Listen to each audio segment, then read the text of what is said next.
Bé, bona vesprada. Benvingudes al webinari Identitats, cossos i desitjos, nous reptes per a la sociologia de les sexualitats. La sessió d'avui la dediquem als treballs sexuals com a sistemes de control i de resistència. És un tema que desperta gran interès, no? I, de fet, solament com a xicotet a punt, no? Resulta interessant saber que un dels articles més citats a la revista Sexualities, que és una revista que estudia les sexualitats des de les ciències socials, doncs, com dic, un dels articles més citats, més llegits, aborda aquesta temàtica. No sé si després, tal vegada, podem tindre temps per discutir sobre quines són les aproximacions o, diria, les estratègies d'evitació que es perfilen per tal de salvar el capbussar-nos de ple en aquesta matèria, des de l'anàlisi científic, i que fa que no hi hagi molta contribució acadèmica que des del nostre context discutisca els treballs sexuals des de les resistències, o podríem dir des de la seva dimensió subversiva. Però aquest no és el cas de la persona que ens acompanya avui, que és Paola Rubio, a qui li agraïm molt haver acceptat la nostra invitació a participar en aquest seminari. Paola Rubio és sociòloga, té un màster en estudis de gènere i actualment està en la recta final de la seva tesi doctoral en la Universitat de Granada, on es centra en com s'han anat transformant els serveis sexuals a través de les noves tecnologies i com se donen aquests en el metavers virtual. Però, a més, Paola Rubio fa 10 anys que transita el treball sexual en diferents formes, en la prostitució i en la pornografia en streaming, principalment, i, a més, és membre i portaveu del col·lectiu de prostitutes de Sevilla, des d'on fa ja 3 anys treballen la incidència política, lluitant pel reconeixement dels seus drets i per combatre l'estigma. Jo ara ja li vaig a donar pas a ella. Anem a funcionar com ho farem la setmana passada, que serà que ella estarà al voltant de 45 minuts, un poquet més, segons ella vagi veient, exposant el que ve a contar-nos, i després tindrem un espai per a les preguntes i per a les discussions que tant Nina com Aina com jo mateixa estem segures que despertaran. Us recomanem, de veritat, amb molta força que li pregunteu, que intervingueu, i bé, anem a escoltar-la, que tenim totes moltes ganes, segur. Así que, sin más, Paola, adelante cuando quieras. Muchas gracias, muchísimas gracias. La verdad que es un enorme honor para mí estar participando en este webinario, porque, bueno, además de doctoranda, soy trabajadora sexual y desde el academicismo al colectivo de trabajadoras sexuales no siempre se nos trata muy bien, y no se nos considera como sujeto político, como agentes capaces de hablar de nuestra propia problemática e intentar ponerle solución a estos, Entonces, bueno, que nos abran el espacio académico para hablar de nuestros problemas y de nuestras demandas es una oportunidad y lo agradezco enormemente. Como podéis ver en mi portada, bueno, mi discurso va a llamarse Trabajos sexuales, dispositivos de control y de resistencia, porque voy a articular el discurso un poco en función a ciertos dispositivos, ¿vale? Entendiéndolos estos como una red basada en las relaciones de poder y de saber que se dan entre diferentes realidades, ¿vale? Que estas pueden ser discursivas o no discursivas y se materializan en políticas públicas, en discursos filosóficos, en prácticas culturales, y todo esto dan lugar a la identidad puta, y al lugar que ocupamos las trabajadoras sexuales, las putas en la sociedad. Normalmente, cuando he hecho charlas en las universidades, hasta la de hoy, me he presentado siempre como Amalia Luna, porque Amalia Luna es mi nombre de trabajo y el trabajo sexual, la mayor violencia que sufrimos las trabajadoras sexuales es el estigma. Entonces, ese estigma lo que te lleva es a no aceptar, pues, a no aceptarte a ti misma, ¿no? Y a tener que protegerte de muchísimas reacciones violentas que suelen darse a la hora de interrelacionarte. Una de estas es, por ejemplo, el espacio académico, ¿no? Porque, bueno, durante 2019-2020, desde los colectivos de prostitutas, organizamos lo que llamamos Universidades sin Censura, junto a muchísimas académicas que nos apoyaron.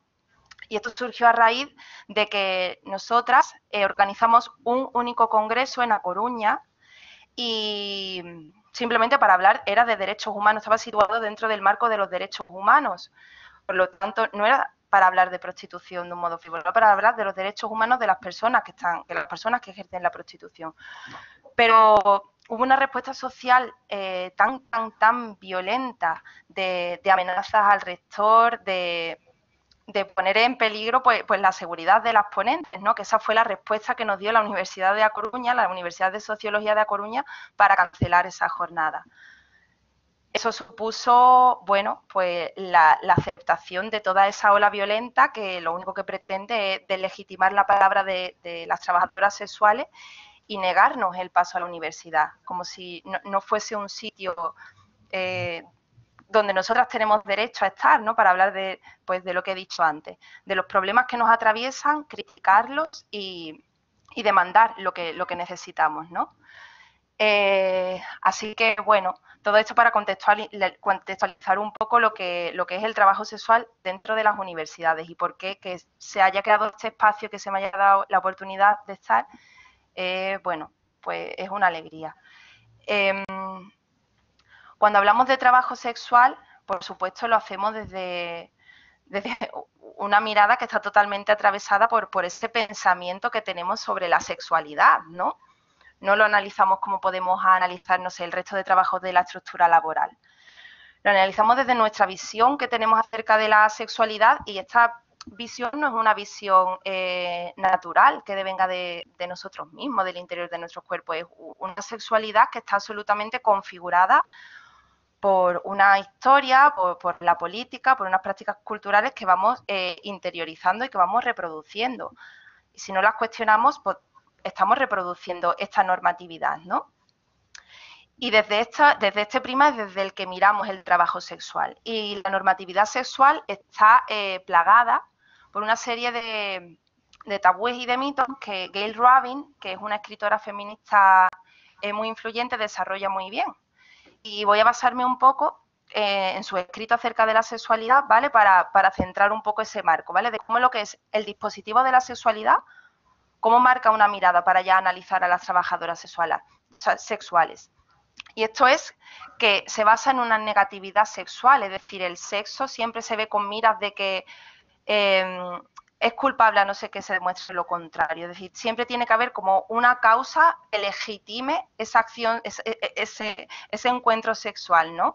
Y esas causas, esos factores que lo pueden legitimar, están ordenados en base a una escala jerárquica, ¿no? De los actos sexuales. Es decir, cuando tú cumples con mayor normatividad esa escala, esa valoración jerárquica de los actos sexuales, pues tú como individuo estás dotado de una serie de derechos y una serie de privilegios que se te arrebatan cuando empiezas a ocupar las posiciones más bajas, ¿no? de esa escala jerárquica. Por ejemplo, la homosexualidad, ¿no? Que ahora está ya mucho más normalizada, pero hasta hace unos años seguía siendo un desorden mental para la Asociación de Psiquiatras Americana, para la APA. Es decir, que la mirada que tenemos de la sexualidad está absolutamente atravesada por la política. Y esto es lo que va a determinar en muchísimos casos, aunque únicamente sea por el uso que hacemos de nuestra sexualidad y del placer de nuestro cuerpo que deriva de la sexualidad, vamos a estar condenados a ocupar un lugar u otro en la sociedad y por ello vamos a tener más o menos derechos. Por lo tanto, cuando las trabajadoras sexuales usamos nuestro cuerpo para trabajar, por supuesto, ¿no? Se nos achaca que somos las únicas, ¿no? Que por un lado se nos dice que ponemos en venta nuestro cuerpo, cosa que es irreal porque yo no vendo mi cuerpo, yo alquilo un servicio, ofrezco un servicio y dentro del sector servicio hay muchísimos trabajos. Sin embargo, no se cuestiona que ninguno de otro trabajo del sector servicio se reivindiquen derechos, ¿no? Porque son evidentes, se dan por hecho. Pero, sin embargo, nosotras tenemos que reivindicar una y otra vez y aún así se nos está cuestionando, ¿no? Porque se nos dice que nosotras estamos poniendo en venta nuestro cuerpo y que usamos nuestro cuerpo. Bueno, pero es que vivimos en un sistema capitalista en el que toda la fuerza de trabajo deviene de nuestro cuerpo. Es decir, yo trabajo en el trabajo sexual con mi cuerpo, con mis manos, con mi cabeza, con mi mente.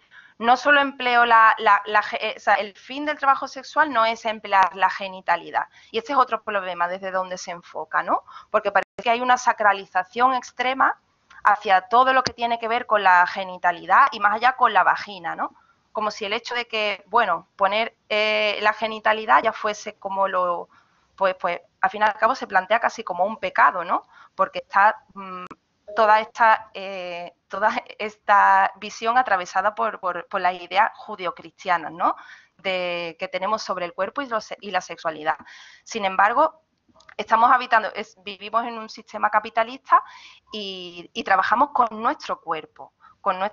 Es lo que ponemos para tener energía de trabajo.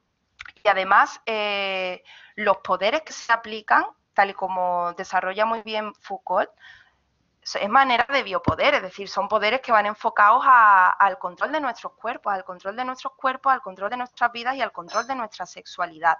Y la sexualidad no es un atributo, no es algo es algo al que se le da muchísimo valor. Está sumado con un agravio de valor, tanto que eso es lo que va a dar lugar a que ocupemos un lugar u otro en la estructura. Y con esto le quiero quitar un poco de importancia al tema de la sexualidad, porque al fin y al cabo se puede entender como, bueno, otro placer más que deviene del cuerpo, del mismo modo que podría ser, por ejemplo, la gastronomía, ¿no? Sin embargo, la gastronomía no se ve desde ese prisma, ¿no? No se ve desde esa mirada de agravio y de negatividad sexual y de oculto y turbio, ¿no? Que al final es lo que se enfoca todo el trabajo sexual. Además del dispositivo de la sexualidad y de todas estas ideas que generan la mirada desde la cual normalmente se proyecta el trabajo sexual, se ha articulado también y de hecho, bueno, pues cada vez va tomando muchísima más fuerza, pero quizás fuerza en los medios de comunicación y lo mainstream, porque por otro lado, el abolicionismo no es el único camino ni el único feminismo posible. Sin embargo, cada vez hay muchísimos más discursos neoabolicionistas que están saliendo de los medios de comunicación y que se están materializando institucionalmente. Muchas de estas ideas del abolicionismo defienden, que imagino que la habéis tenido que escuchar mucho, esa dicotomía en la que se repite una y otra vez en el trabajo sexual, que es o abolición, o regulación o abolición de la prostitución, ¿no? Esa falsa antítesis que nos coloca, bueno, como en la posición de tener que elegir entre una de esos dos marcos, ¿no? Esas dos posturas. Cuando es totalmente irreal, porque eso es una visión dicotómica de blancos y negros y no tienen en cuenta que se da toda una escala de grises y hay muchas más formas, ¿no? Y las trabajadoras sexuales no pedimos para nada la regulación, que es lo que parece que se pone desde el discurso abolicionista en nuestra boca constantemente. Las trabajadoras sexuales no queremos una regulación no sé, en base a los intereses de la patronal, que es como está regulada, por ejemplo, en Holanda o como está regulada en Alemania. No queremos para nada eso, ni por supuesto una abolición de nuestro trabajo. Nosotros queremos un marco pro derechos, es decir, un marco en el que se despenalice por completo el trabajo sexual, que al final lo que estamos sufriendo más es una criminalización en aumento cada vez más del trabajo sexual. Nosotras pedimos una despenalización completa del trabajo sexual y que se nos doten de derechos laborales y, por tanto, tener todos los derechos civiles y sociales que se derivan de este. Esta falta en antítesis, sin embargo, se repite una y otra vez, como si fuesen las dos únicas posibilidades, ¿no? Como las dos únicas posiciones que se pueden tomar, cuando es irreal. Igual que se plantea la falsa antítesis de que o estás con las de trata o estás con las putas, es decir, no es así. Hay prostitutas que ejercemos por voluntad, no por libre elección, porque es que no creemos en la libre elección. Dentro de un sistema capitalista hemos elegido, pues bueno, una estrategia de supervivencia que la consideramos mejor que otras. Por lo tanto, ese planteamiento entre abolición y regulación es absolutamente irreal. Existe el marco pro derechos y es el que nosotras defendemos. Además, otra de las grandes frases, ¿no?, que repite una y otra vez hasta la saciedad las teorías neoabolicionistas, es el sin clientes no hay trata, ¿no?, que es la llamada falacia de Mackinnon, que es una escritora estadounidense que libró toda una batalla contra la pornografía y el trabajo sexual y absolutamente punitivista. Sus teorías se han aplicado en países como en Suecia, por ejemplo, y son todas estas políticas que van a criminalizar únicamente la demanda, ¿vale? Únicamente la demanda del trabajo sexual, bajo el lema de vamos a salvarlas a todas ellas y para salvar a las putas pues vamos a criminalizar a sus clientes, ¿no? Esto, bueno, es una falacia absoluta porque por supuesto, ni acaba con la prostitución. Lo podemos ver en muchísimos datos, informes que hay de Suecia, de cómo no solo no ha desaparecido la prostitución, ni mucho menos, sino que ha aumentado el nivel de clandestinidad de las prostitutas, de vulnerabilidad, y en lugar de estar, por ejemplo, en la calle, pues están en más pisos y simplemente lo que hacen es, tienen más intermediarios, no están en la calle. Esta falacia de Mackinnon, al fin y al cabo, lo que pretende es simplemente criminalizar la demanda en lugar de la oferta, pero eso es un error absoluto, porque en el momento que tú estás criminalizando una parte de una realidad holística, no, esto no es una realidad separada, que exista por un lado la demanda y por otro lado la oferta. En el momento en el que tú estás como Estado criminalizando la demanda, nosotras como ofertantes estamos indirectamente criminalizadas. Es decir, es muy tremendo que por políticas así nos obliga a las trabajadoras sexuales a organizarnos más para proteger a los clientes. No tiene ningún tipo de sentido, porque al final, bueno, vamos a seguir trabajando, lo que pasa es que nos vamos a tener que organizar en condiciones mucho más violentas y quizás exponernos a muchos más peligros, ¿no? Otro gran mito que defiende el abolicionismo hasta la saciedad, y todo con el mismo intento, ¿no?, que es ese intento de legitimar la palabra de las trabajadoras sexuales que demandamos derechos por nuestro trabajo. ¿Cómo se nos intenta delegitimar? Pues cuando dicen que, bueno, que cómo vas a defender los derechos de la prostitución si de la prostitución el 90% es trata. Y se repite una y otra vez, y se repite una y otra vez, que el 90% es trata. Bueno, entonces yo pregunto, como ese 90% es lo mayoritario, el 10%, en caso de que esas cifras fuesen reales, que no lo son, pero ese 10% que sí estáis afirmando que sí que realmente quieren ejercer el trabajo sexual de forma voluntaria, da igual, ¿no? Las dejamos totalmente al margen porque, como, bueno, no son representativas o un porcentaje muy pequeño, da igual que sean mujeres pobres, porque, bueno, pues el 90% es trata. Bueno, esto lo que hace, esto es una afirmación y una asimilación muy, muy, muy perversa, porque no solo hace que esta asimilación de prostitución y trata que, bueno, pues de legitimar toda nuestra lucha por todos nuestros derechos, sino que además simplifica la realidad de la trata, que la trata es una realidad muy, muy, muy compleja y existe en todos los sectores laborales, pero sin embargo la simplifica en trata-prostitución, cosa que es altamente funcional para los estados. Es decir, cuando un estado está elaborando políticas públicas para acabar con la trata, y parte del sesgo de que prostitución es igual a trata y únicamente ubica la persecución de la trata en ese sector, en el sector del trabajo sexual, está dando de lado a todo el grueso de la trata que se da en el resto de sectores laborales. Es decir, esto tiene muchísimas capas y es también muy funcional al Estado porque, bueno, pues está totalmente al margen esa gran cifra, ¿no? El 90 y el 80% son cifras a las que se recurre una y otra vez, pero no existe ni un solo estudio que las demuestre. Sin embargo, sí que hay un estudio de la OIT del 2012 con respecto a la trata, ¿vale? Os voy a desglosar brevemente los porcentajes para que os hagáis una idea. En 2012, respecto a la trata con fines de explotación sexual, el 55% eran mujeres y el 45% eran hombres, ¿vale? De este total, el 90% eran explotados por empresas privadas y el 10% por estados, por instituciones públicas. Y resulta que de este 90%, el 22% es el que se da dentro de la industria del sexo, mientras que el 68% restante corresponden a la industria textil y agrícola. Es decir, en el momento en el que estamos, en el momento que se está haciendo la guerra mediática contra la prostitución usando la trata, se está dejando de lado todas estas realidades súper complejas y que al final siempre tiene que ver con lo mismo. Es una cosa de clasismo, es una cuestión de pobreza. Es una cuestión de pobreza y es una cuestión del control de las fronteras y de las migraciones femeninas.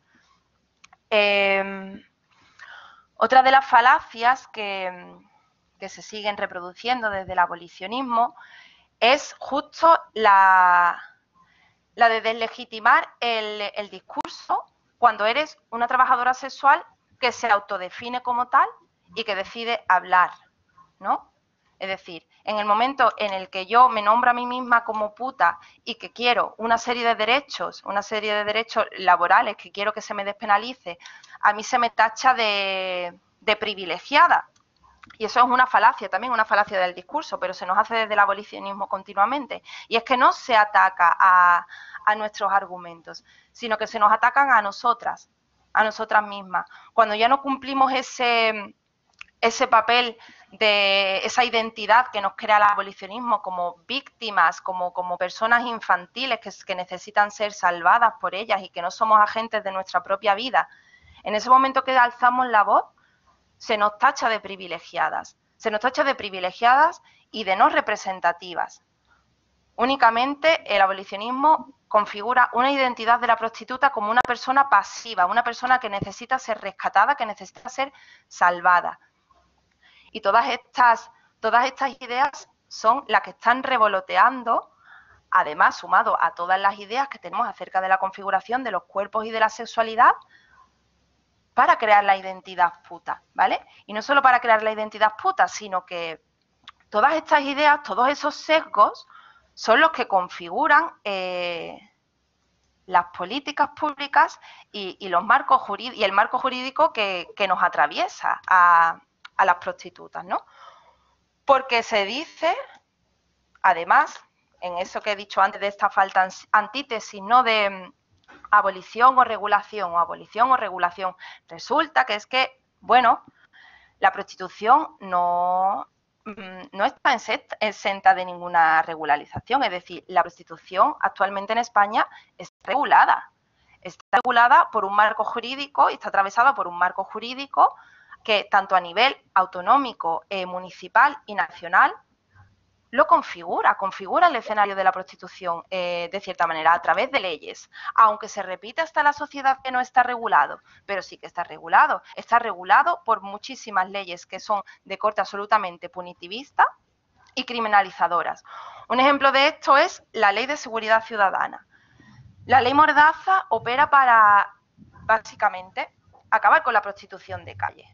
Es decir, tiene un artículo que es el artículo, bueno, no lo voy a decir, si no nos quedamos con eso después. Un artículo a través del cual puede perseguir la prostitución de calle siempre y cuando se sitúe cerca de espacios que pueden estar, sobre los que pueden estar en algún momento menores, ¿no? Entonces, bueno, vale. esto se ha usado, esto se empezó con la Ley de Seguridad Ciudadana, la Ley Mordaza, y se intenta multar a las prostitutas de calle, que se las multa muchísimo, con la Ley Mordaza con este artículo. Pero es que además, con la Ley Mordaza también se les multa a las prostitutas de calle por desobediencia a la autoridad, porque son muchas noches las que yo me he pasado en el polígono de Granada, en el polígono donde están las prostitutas allí, y muchas noches en las que yo he visto cómo la policía ha llegado para decir, hoy no se trabaja, y ya está. Hoy no se trabaja y ya está. Y si una puta sigue allí, se le multa por desobediencia a la autoridad. Todo esto, además, seguimos dentro del marco de regulación que hay actualmente, que es absolutamente abolicionista, ¿no? Que al final, bueno, es una cosa de... Vale, no queremos criminalizar la prostitución directamente, pero es para que, bueno, para que no se dé en un espacio público que pueda comprometer a menores, siempre con, bueno, indirectamente, ¿no? Pero se está criminalizando. La prostitución, no quieren que se vea la prostitución. Entonces, la de calle es la más explícita. Y además de ser la más explícita, realmente es la más independiente, donde las trabajadoras tenemos que tener menos intermediarios, no tenemos que tener un espacio que estamos pagando un club, un piso, unas sábanas, no tenemos que pasar por tantos intermediarios para hacer un servicio. Sin embargo, el dinero de las putas y el dinero que mueve las putas es un dinero que desde que hicieron el rescate se suma al PIB, se suma al Producto Interior Bruto español. Todo el dinero que se mueve en los clubes de alterne, todo. Cuanto más intermediarios haya en nuestro trabajo, pues mejor. Y por eso la criminalización de las calles es cada vez mayor. Además de la ley Mordaza, en la calle también operan las ordenanzas municipales. Eso depende de la zona, ¿vale? Pero muchas de las ordenanzas municipales se iniciaron como con intento de, partiendo de esta falacia de Mackinnon que he explicado antes, ¿no? De sin clientes no hay trata, y parte únicamente con el intento de, bueno, pues de multar solo a la demanda, ¿no? De multar solo a los clientes. Sin embargo, es real porque muchas zonas, como por ejemplo Barcelona, Sevilla, Málaga, Granada, las ordenanzas municipales se pusieron para multar tanto la oferta como la demanda, ¿vale? Con el horrible resultado de que el mayor número de multas las acumulan las trabajadoras sexuales, que son las que están allí siempre, provocando que estén en un endeudamiento constante, siendo además constantemente amenazadas por la policía por ejercer su trabajo, y además viendo cómo su trabajo se reduce cada vez más porque la criminalización en las calles hace que se baje el trabajo. Eso es inevitable. Y al final teniendo que acudir a, bueno, a pisos o a clubes, a porcentajes, porque en las calles estamos totalmente criminalizadas. Además de esto, además de estas leyes de las ordenanzas municipales, de la ley Mordaza, tenemos la ley de extranjería. La ley de extranjería que realmente no tiene ningún artículo que haga referencia directamente a la prostitución, pero que sin embargo coloca a las compañeras trabajadoras sexuales de origen migrante en una situación de clandestinidad absoluta, y es un círculo. Además, un círculo de clandestinidad constante, porque las trabajadoras pues llegan aquí, llegan con idea de trabajar, de ejercer el trabajo sexual, pero esta ley de extranjería te requiere que para que tú dejes de estar en situación irregular, pues demuestres que has trabajado, ¿no? Demuestres que has trabajado o que tengas mucho dinero.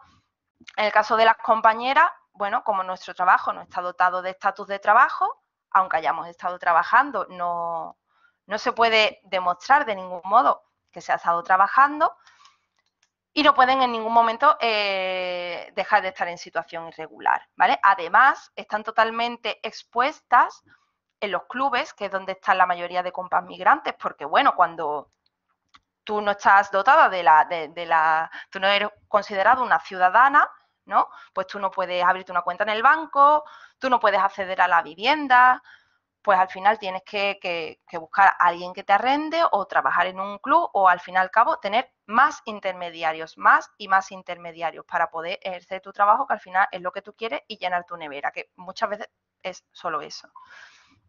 Sin embargo, con la ley de extranjería lo que hace la policía es hacer redadas en los clubs, pero no los hace, a pesar de que va aparentemente a detectar la trata, las cifras están y las víctimas de tratas que se detectan son mínimas, son absolutamente mínimas, porque la policía es una institución que está absolutamente violentando a las compañeras, que cuando va a los clubes va a hacer redadas para poner órdenes de expulsión a las compañeras que están en situación irregular. Es decir, es más bien un control de la migración femenina en lugar de ser, pues, justo para detectar la trata, ¿no? En estas situaciones, que podría ser la única finalidad que podría ser útil. Pero no. Y no solo eso, sino que además, tal y como están puestas las políticas antitrata, cuando una compañera va a pedir o es víctima de trata real, con lo que se encuentra es que, bueno, a quien tiene que acudir a denunciar las injusticias que esté viviendo y las vejaciones que esté viviendo es justo a esta institución, a la policía, que está constantemente persiguiéndolas, criminalizándolas y que, bueno, pues dudo mucho que en ningún momento estas personas vayan a ponerse en contacto con esta institución que les causa tanta desconfianza y tanto miedo, ni mucho menos, no lo hacen, no lo hacen. Entonces lo que hacen al fin y al cabo es la policía buscar a compañeras que estén en situación irregular, orden de expulsión y adiós. Eso es lo que pasa, lo que suele pasar. Y esto es lo que pasa con la ley de extranjería. ¿Qué pasa además? Que a las víctimas de trata, encima, se les pide que para regularizar su situación eso esté sujeto a demanda. Ellas tienen que denunciar ellas tienen que denunciar a sus agresores, ellas tienen que denunciar a sus tratantes y que la sentencia sea favorable para que su situación se regularice, ¿no? Cosa que es muy perversa y que es realmente rocambolesca, ¿no? El círculo de clandestinidad al que están condenadas las trabajadoras sexuales migrantes. Ocupan el lugar de, bueno, pues de mayor exposición a la violencia institucional, dentro del trabajo, a todos los niveles, a todos los niveles. Y bueno, y a todo esto que ya he explicado, se le suma la última ley que va a presentar ahora mismo el Ministerio de Igualdad. Y esto es con lo que más preocupadísimas estamos ahora mismo todos los colectivos de prostitutas organizadas, porque bueno, os voy a poner un poco en contexto y resulta que en marzo del año pasado el Ministerio de Igualdad presenta el APLO, el anteproyecto de ley orgánica sobre libertades sexuales, también conocida como la ley del solo sí es sí o la ley del consentimiento, así es como se ha mediatizado, ¿no? Todo para dar respuesta a un conjunto, a todas las demandas y reivindicaciones feministas que han surgido a raíz del caso de La Manada, ¿no? En marzo el Ministerio de Igualdad presenta este anteproyecto de ley donde viene a decir básicamente, es un anteproyecto muy largo, pero las ideas principales es que, por un lado, dar respuesta a todas esas víctimas que quedaban víctimas de violencias sexuales, que no tenían ninguna respuesta institucional desde la ley de violencia de género y que quedaban fuera, y justo para darle una respuesta, ¿no? Una ley para darle respuesta a todas estas mujeres que quedaban fuera de la ley y de la protección de la ley de violencia de género.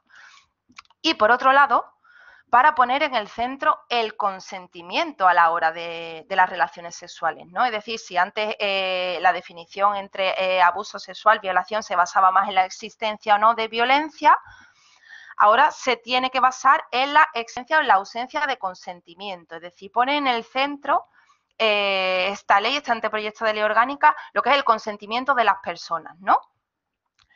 Sin embargo, durante el proceso pasa algo realmente curioso, ¿no? Y es que en marzo se presenta el borrador y cuando se hace un anteproyecto de ley, por transparencia democrática, eso tiene que pasar un proceso de consulta pública, ¿vale? De consulta ciudadana, es decir, que los colectivos principalmente afectados por la ley pueden participar en el proceso de elaboración del borrador, pueden hacer críticas y pueden pueden hacer proposiciones, ¿no? Bueno, pues el colectivo de prostitutas en ningún momento hicimos ninguna aportación respecto a la prostitución porque este APLO de libertades sexuales estaba contextualizado en un marco que siquiera tocaba la palabra prostitución. No existía la palabra prostitución en este primer borrador de marzo. Sin embargo, pasa algo muy curioso, y es que en octubre se vuelve a presentar este borrador, este anteproyecto de ley de libertades sexuales, con la sorpresa que nos encontramos las trabajadoras sexuales, que vemos que ha pasado de ser un borrador que ni siquiera toca el trabajo sexual a ser un borrador que está criminalizando a todos los niveles el ejercicio del trabajo sexual. Cosa increíble, porque es increíble ya nada más que empezando por el proceso democrático que ha llevado este anteproyecto de ley. Y es que no se ha vuelto a llevar a consulta pública el nuevo borrador, aunque era un borrador nuevo, no seguía la misma linealidad del antiguo. Se presenta un borrador nuevo, una ley totalmente nueva, con unos artículos totalmente nuevos que cambian la realidad de muchísimas personas. Pero, sin embargo, ese proceso de consulta pública se ha saltado y no se ha dicho nada. No se ha dicho absolutamente nada, a pesar de ser lo antidemocrático. Sin embargo, el Ministerio de Igualdad sigue llevándolo para adelante. Los artículos que han desarrollado son tremendamente perversos, y es que, a pesar de ser la ley del consentimiento, en su artículo 187 bis desarrolla que cualquier persona que arrende un espacio para que nosotras trabajemos, para que nosotras ejerzamos el trabajo sexual, aún con nuestro consentimiento, esa persona directamente pues está penada con pena de cárcel, ¿vale? Es decir, que no solo las trabajadoras sexuales nos vamos a quedar sin la posibilidad de encontrar ningún espacio para trabajar, porque necesitamos espacio para desarrollar nuestro trabajo. Y ya bastante difícil lo tenemos por todas estas causas que os he ido explicando poco a poco, sino que si además encima la persona que nos alquile va a tener el riesgo de irse a la cárcel, pues no vamos a poder trabajar en ningún sitio. Pero no solo eso, sino que es que no vamos a poder vivir en ningún sitio, y más cuando somos, y más si somos a lo mejor trabajadoras sexuales, que públicamente hemos reconocido que somos trabajadoras sexuales. Dudo mucho que a mí un casero quiera alquilarme un piso, aunque no sea para ejercer el trabajo sexual, pero bueno, eso cómo lo demuestran, o como siempre va a haber esa desconfianza, ¿no? ¿En qué lugar nos va a dejar eso a nosotras para el acceso a la vivienda, si ya lo tenemos realmente difícil? Además de esto, y además de negarnos ya de primera el consentimiento, ¿no? Porque es una ley del consentimiento para todas menos para las putas, es como debería llamarse. Además de esto, en su artículo 187.2, lo que hacen es establecen una definición de explotación sexual tan difusa, tan ambigua y tan abierta, que realmente podría entrar dentro de esa definición cualquier persona que me acompañe a la hora de ejercer mi trabajo. Y las trabajadoras sexuales no tenemos por qué estar abocadas a trabajar solas a todos los niveles. Es decir, nosotras tenemos formas de autoorganización informales a muchísimos niveles, y tenemos modos de cooperación más o menos formales o más o menos informales. Esto sí directamente sería un atentado a cualquier tipo de red de apoyo o de mínima autoorganización que hagamos entre nosotras, ya vaya desde que yo alquile un piso para trabajar y comparta el espacio de trabajo con unas cuantas compañeras, a que yo tenga a algún chofer que a mí me lleve al sitio de trabajo y me recoja al sitio de trabajo, o bueno, cientos de cosas. Cualquier persona que forme parte de nuestro espacio de trabajo, porque nosotras lo elegimos para hacernos el trabajo más seguro, pues todas estas personas también directamente criminalizadas, ¿no? Así que, bueno, ¿cómo es posible que se haya aprovechado un momento como este, que además, teniendo en cuenta que os sitúo que en marzo del año pasado, bueno, pues empezó el estado de alarma, ¿no? La pandemia. Todas las trabajadoras sexuales nos quedamos sin trabajar, sin posibilidad de movernos de nuestras casas, y muchas de ellas estaban en sus lugares de trabajo, en clubes, en pisos, creando una deuda cada vez más y más alta con los espacios de trabajo y sin poder trabajar. Pero es que no solo es eso, sino es que además se dijo que las prostitutas, que las trabajadoras sexuales iban a estar dentro de los planes de contingencia, de los planes de ayudas, con la gran sorpresa de que al final todas las trabajadoras sexuales han quedado excluidísimas del ingreso mínimo vital. ¿Cómo es posible que en un estado de pandemia ¿no? Se use además porque se ha usado esta situación, ¿no? Es como que se nombra mucho más legítimo prohibirnos el trabajo ahora porque al fin y al cabo, bueno, si nos remontamos a las políticas higienistas del siglo XVIII, tendría mucho sentido, ¿no? Al fin y al cabo, los puticlubes son focos de contagio, se ha extendido así socialmente y legitima mucho más la prohibición de los espacios de trabajo de prostitución, que estemos además en una situación de pandemia, ¿no? De hecho, hay una frase que es muy representativa de un artículo del País que salió al poco de iniciarse la pandemia, que se tituló El abolovirus. Es increíble, o sea, esto es increíble. El abolovirus, escrito por Mabel Lozano, que es una abolicionista que lleva hablando de las putas y enriqueciéndose de las putas toda la vida, y de hecho el otro día ganó un Goya por una película, por un documental que se llama El proxeneta, donde osa pasear a un proxeneta por ahí y perdonarlos en nuestro nombre. O sea, es brutal, ¿no? El odio.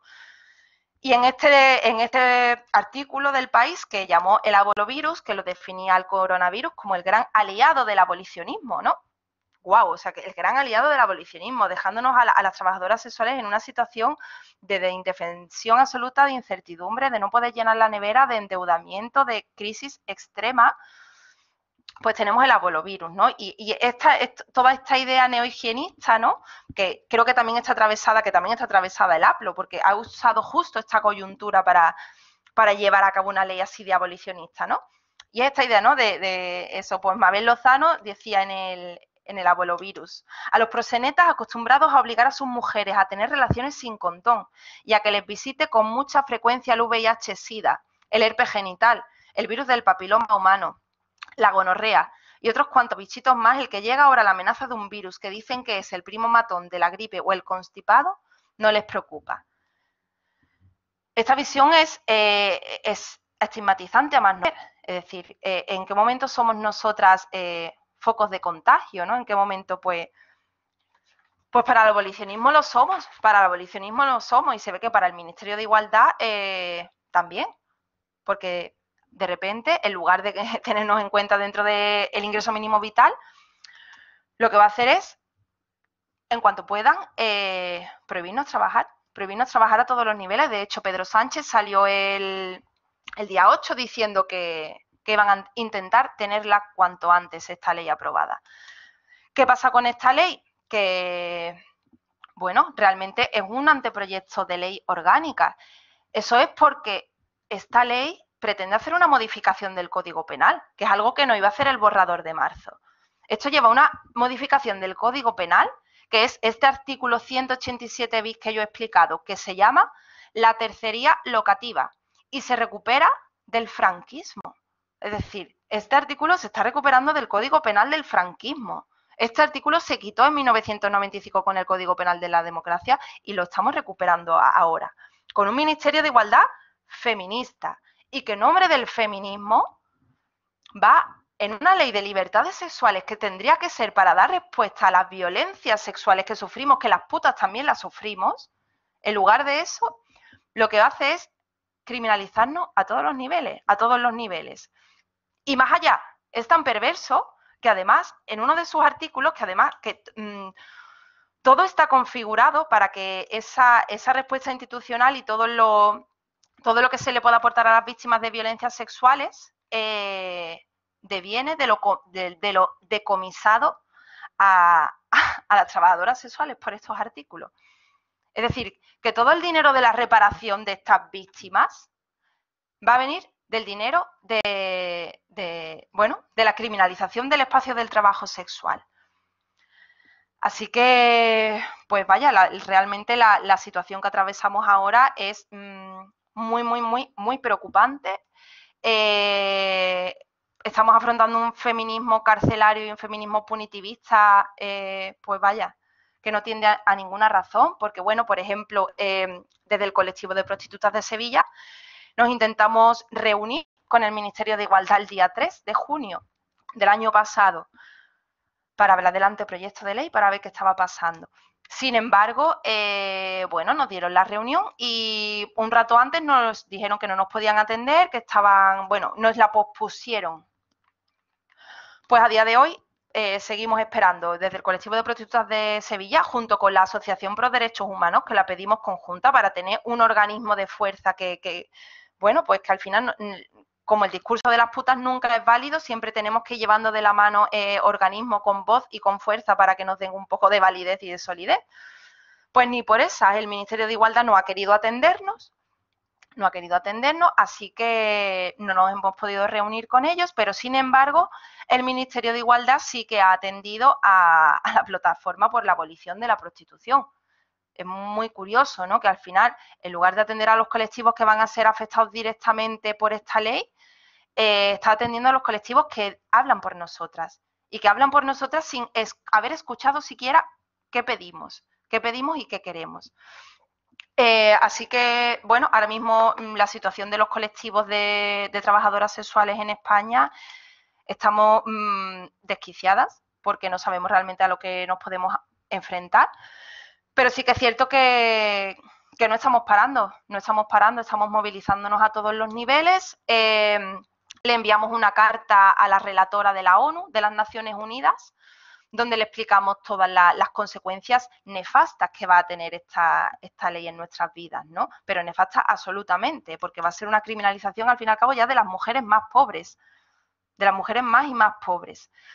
Y además, como el Ministerio de Igualdad nos ha querido reunir con nosotras, sí que hemos conseguido reunirnos con grupos parlamentarios, porque al final esto ya es una guerra política, es una guerra política y tenemos que estar teniendo estrategias políticas, ¿no? Porque al fin y al cabo, como colectivos, no estamos en contra de una ley que garantice la libertad sexual de la mujer. Estamos en contra de una ley que nos quite, que nos arrebate la posibilidad de consentir a nosotras, ¿no?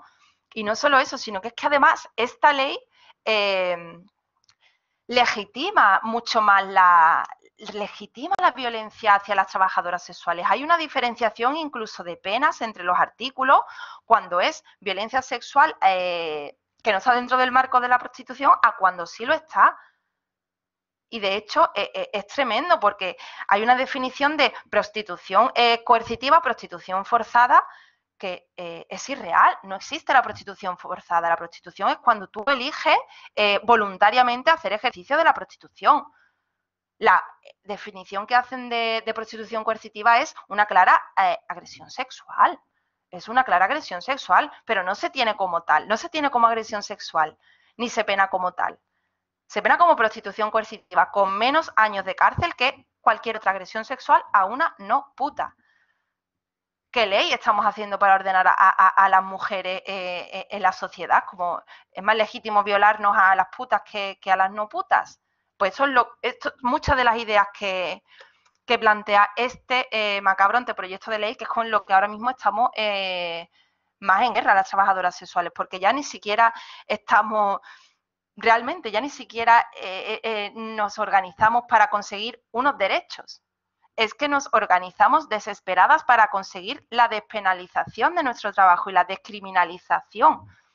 Es lo que más pedimos, es lo que estamos pidiendo sin parar una y otra vez. ¿Nos queréis clandestinas o nos queréis con derecho? Queremos la despenalización. El hecho de que ya devengan después derechos laborales, derechos sociales, por supuesto que lo queremos, pero estamos en una situación tan sumamente crítica que nuestra lucha ahora mismo es para conseguir que no nos criminalicen por ser mujeres pobres y por haber elegido la prostitución como estrategia de supervivencia de vida.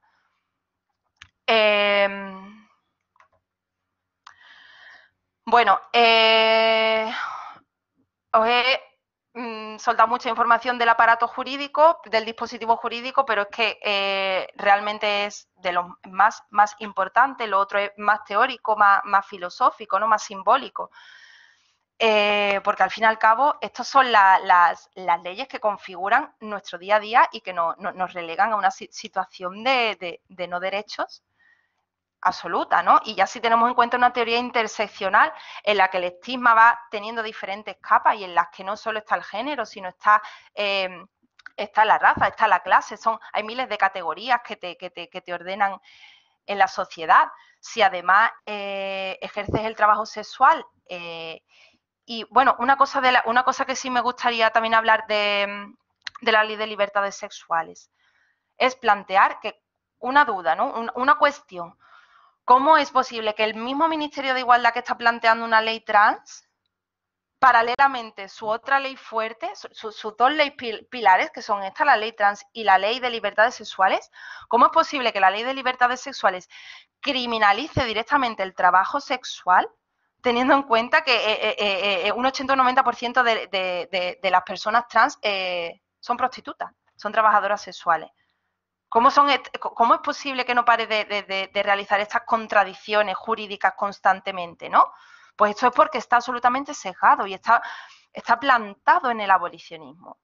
Está tan plantado en el abolicionismo que no para de desarrollar políticas absolutamente sesgadas, que al final el resultado que tiene es una mayor criminalización de las trabajadoras sexuales. Y bueno, otros dispositivos de control, los que no voy a desarrollar, pues pueden ser el dispositivo de control médico, lo he hecho un poco de referencia con esto de las políticas neohigienistas, ¿no? De cómo se nos ve a nosotras como fuentes de contagio, ya no solo del arborovirus, sino estoy hablando de infecciones de transmisión sexual, ¿no? Cómo se nos tiene ahí ese punto de mira. Al fin y al cabo, es una estrategia del control de nuestros cuerpos, del control de los cuerpos de las putas. Tenemos también todo un dispositivo psiquiátrico, psicológico, ¿no? Que bueno, desde el que nos estudian constantemente como sujetos, ¿no? Como sujetos pasivos que tienen una serie de problemas mentales y de disociaciones mentales que devienen del trabajo. Increíblemente, ¿no? La mayoría de dispositivos psiquiátricos psicológicos, como intervienen con nosotras, es como si, bueno, nuestros problemas mentales o nuestras enfermedades que podamos tener deriven de lo que es la realidad de nuestro trabajo en sí, que bueno, no es un trabajo perfecto para nada, tiene cosas buenas y cosas malas, como todos, pero dejan de lado el estigma, que al final es lo que provoca mayor violencia, es lo que provoca mayor exclusión y es lo que provoca mayores enfermedades mentales. El estigma tiene que ver con la autopercepción y tiene que ver con el lugar que ocupamos en la estructura. Otro de estos dispositivos son los medios de comunicación. ¿Cómo mina el imaginario acerca de la identidad putas los medios de comunicación? Si a veces si no somos putas, si somos PEP, que somos personas en contextos de prostitución, ni siquiera pueden hablar de putas, no se puede hablar de trabajadoras sexuales, se usan miles de eufemismos para al final seguir recreando todo un imaginario sesgado que viene al fin y al cabo a crear una identidad puta absolutamente estigmatizada, ¿no? Y lo mismo pasa con el mundo académico y con las investigaciones. ¿Desde qué lugar se trabaja con las putas, ¿no? Porque normalmente se tiende a lo mismo, a usarla como sujetos pasivos, a infantilizarla y que no son sujetos pasivos y no son sujetos políticos, que es lo que realmente somos. Somos sujetos políticos, pero en cambio desde la mayoría, de la perspectiva académica se nos suele tomar pues eso como sujetos pasivos, ¿no? En lugar de como agentes políticos. Y todos estos dispositivos pues dan justo lugar al estigma puta. Al estigma puta, que al final es lo que marca más nuestro día a día, a pesar de ya de las condiciones estructurales que las tenemos totalmente en nuestra contra. Además tenemos que responder a ojos de la sociedad con esa identidad puta que nos hace ver, además, como una multiplicidad de identidades que es funcional para un discurso o para otro, dependiendo del momento, ¿no? Por eso yo como puta puedo ser una víctima a la que rescatar porque soy violada para el abolicionismo, o puedo ser vista como una proxeneta, ¿no? Cuando alzo la voz, porque cuando yo he hablado de mi realidad en las universidades sin censura, por ejemplo, o en otros congresos que he dado, a mí se me ha llamado proxeneta una y otra vez, pero todo por lo mismo, ese intento de deslegitimar mi palabra. Es como en el momento que yo como puta me autonombro a mí misma como puta, con orgullo puta, y defiendo unas condiciones dignas de trabajo, a mí se me tilda de proxeneta. Eso es todo, es el intento de criminalizarnos para deslegitimar toda nuestra palabra. Bueno, ¿y qué hacemos las putas qué hacemos las trabajadoras sexuales para hacer frente a todos estos ejes de opresión, ¿no? Pues nos autoorganizamos porque no podemos hacer otra cosa, porque el estigma nos deja tan al margen, ¿no? Nos deja tan excluidas, hace que tengamos una autopercepción de nosotras mismas tan negativa, tan turbia, con esa culpa constante, con esa sensación de rechazo de cualquier persona de tu entorno por estar tú haciendo algo que no le haces mal a nadie, simplemente es una lección que tú has tomado, pero los castigos que tenemos son constantes y son múltiples. Es a nivel interrelacional, es muy, muy, muy gordo ese castigo. Y todo viene por ese estigma puta. Pues, ¿qué hacemos nosotras? Aplicamos la sororidad. Apropiándonos de la sororidad, la hacemos zorra y la hacemos zorrora. Y somos zorras zorroras, porque no nos queda otra que apoyarnos entre unas y otras. Y igualmente es realmente difícil, es muy, muy, muy difícil politizarse y dar la cara cuando eres puta. Por eso yo mis primeros actos políticos y públicos, siquiera he sido capaz de dar mi nombre real. No puedo, no he sido capaz, ¿no? Tienes que hacer una serie de mecanismos y de estrategias que te hagan sentirte un poco más seguras, porque el nivel de exposición y violencia al que te expones es bastante tremendo, ¿no? Pero bueno, ahí estamos los colectivos de putas cada vez intentando organizarnos más, organizarnos mejor, a pesar de tener miles de frentes abiertos y que nos caigan bombas por todos los lados de la sociedad. Intentamos organizarnos, pero no es difícil, porque ya te digo, somos un colectivo que estamos atravesados por miles de ejes de opresión, y además el tener que llevar normalmente una doble identidad no facilita para nada la politización, para nada. Es muy, muy, muy difícil. Y a esto es a lo que nos aboga el estigma, que tengamos que llevar una doble identidad y que no podamos, pues, tener nuestro trabajo como cualquier otro trabajo, con unos derechos sociales, con unos derechos civiles y con unos derechos laborales, que al final, bueno, pues es lo único que pedimos, despenalización y derechos humanos. Y uno de estos marcos, igual que lo que he estado diciendo antes, que nosotras abogamos por el marco pro derechos, nada de regulación, y mucho menos al servicio de la patronal, porque en España la patronal sí que tiene derechos. O sea, existe la ocupación de alternadora, existe. Esto es un dato muy curioso, porque dentro del Estatuto de los Trabajadores sí que existe la ocupación de alternadora. Todo esto para poder darle a todos los clubs de alterne una licencia. Y sí existe la ocupación de alternadora, que eso consiste en que tú sí puedes hacer uso de tu cuerpo y de tu capital erótico para que otra persona beba una copa y tú te lleves un porcentaje. Pero yo me pregunto, ¿es ese uso de capital erótico cuando empiezas a ser alternadora, cuando dejas de serlo y cuando empiezas a ser puta, o al contrario? Y además, que dentro de un club, si tú constas como alternadora, sí tienes derecho a unos derechos laborales, ya que si a ti tú sufres un abuso en el trabajo, se llama una inspección de trabajo. Pero si eres puta, no. Porque entonces si eres puta, no. Pero en cambio en el club de alterne, el camarero sí, el de guardarropa sí, pero la puta no. En cambio, alternadora sí, porque es que hemos dado licencia a los clubes de alterne y nos conviene políticamente, ¿no? Pues ese es el nivel de regulación en España, absolutamente punitivista y absolutamente criminalizadora. Nosotras queremos un marco pro derechos como en Nueva Zelanda, que no es perfecto ni mucho menos, y que siempre hay que ir revisando, hay que ir criticando y que ir mejorando, porque el lugar que ocupan, el lugar al que relega a las migrantes este marco, es también bastante duro. Sin embargo, dentro de nuestras demandas, el que más se asemeja es el marco de Nueva Zelanda.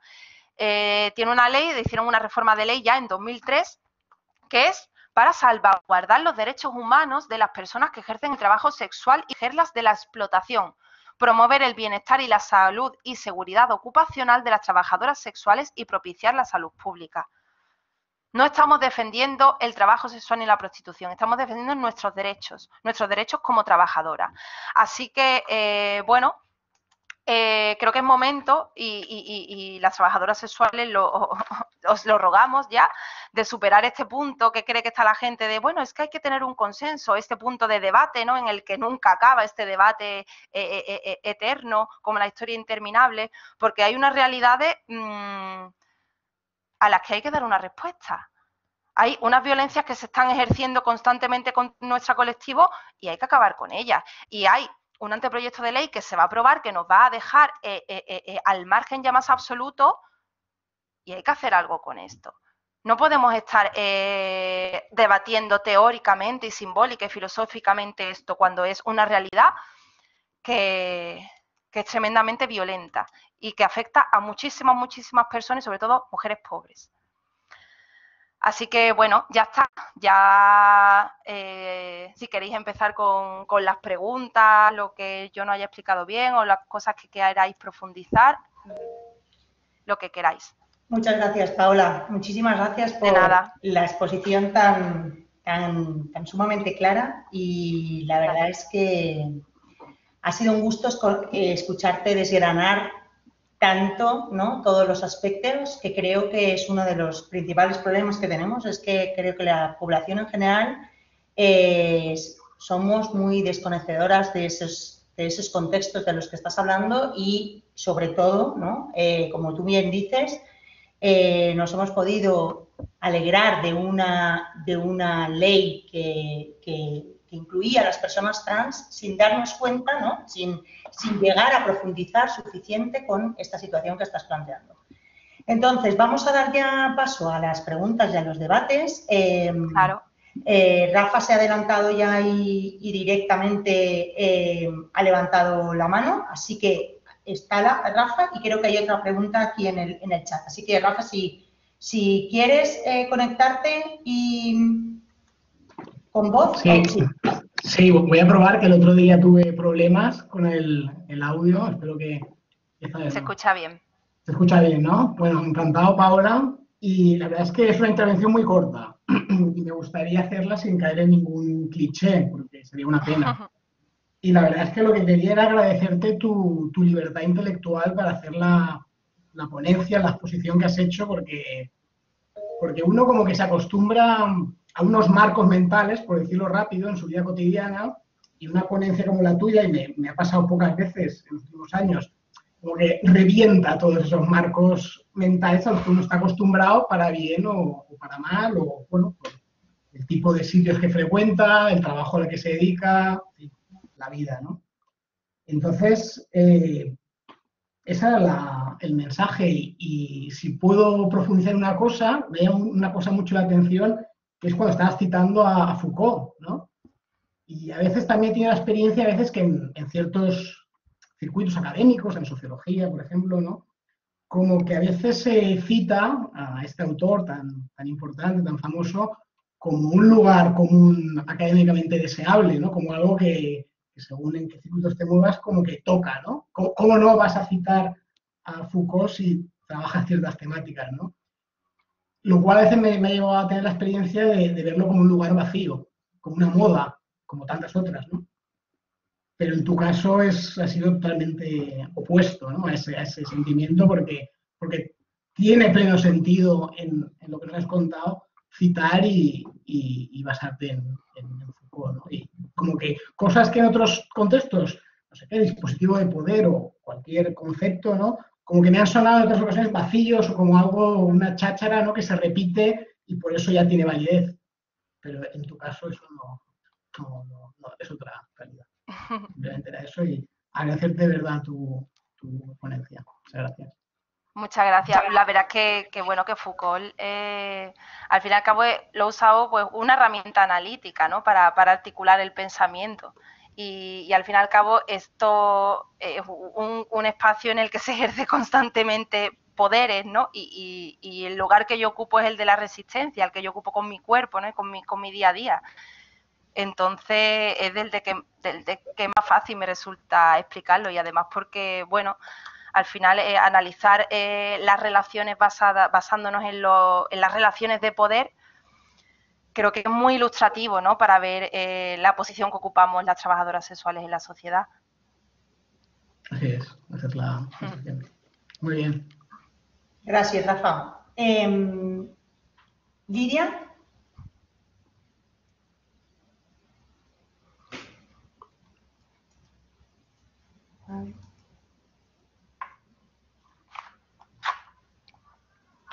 Lidia, has escrito en el chat. Has escrito en el chat, no sé si quieres hacerlo con voz o leo yo lo que has puesto? Bueno.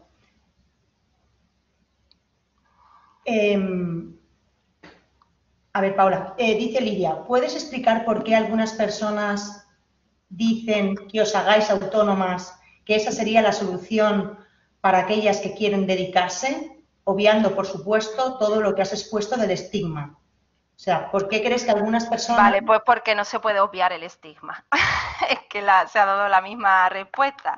Porque el estigma es tan duro, tan fuerte, pesa tanto y nos causa tantas consecuencias a todos los niveles que no es posible obviar el estigma. El estigma es lo que determina, de hecho, cómo está nuestro trabajo. No es posible. Hay que hacer un ejercicio mucho mayor y ya lo profundizo un poco más.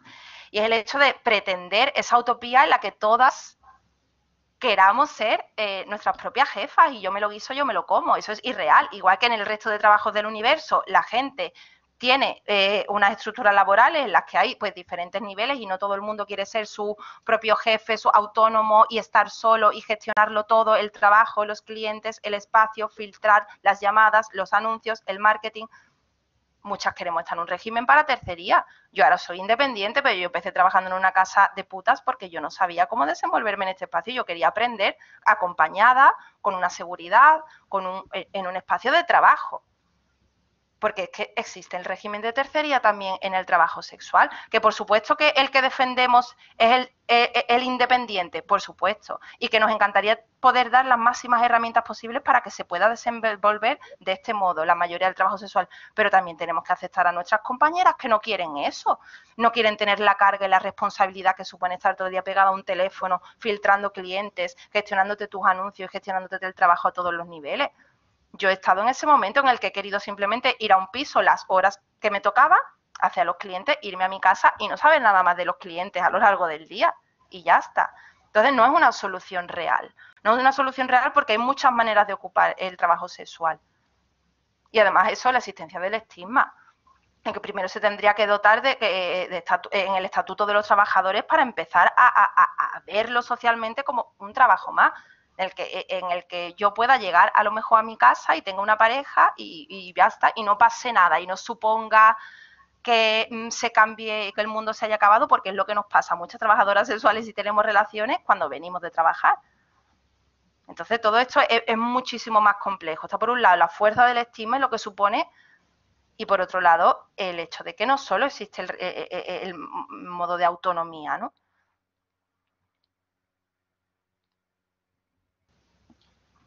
Hay una mano de Luis. Luis, un momentito, a ver, voy a preguntar si hay alguna estudiante o algún estudiante que se anima a hacer alguna pregunta más. Lara, Luis, después te... Uy, Luis, te quedas para el final. Lo siento. Les voy a dar prioridad a las personas, ¿vale? Gracias. Lara.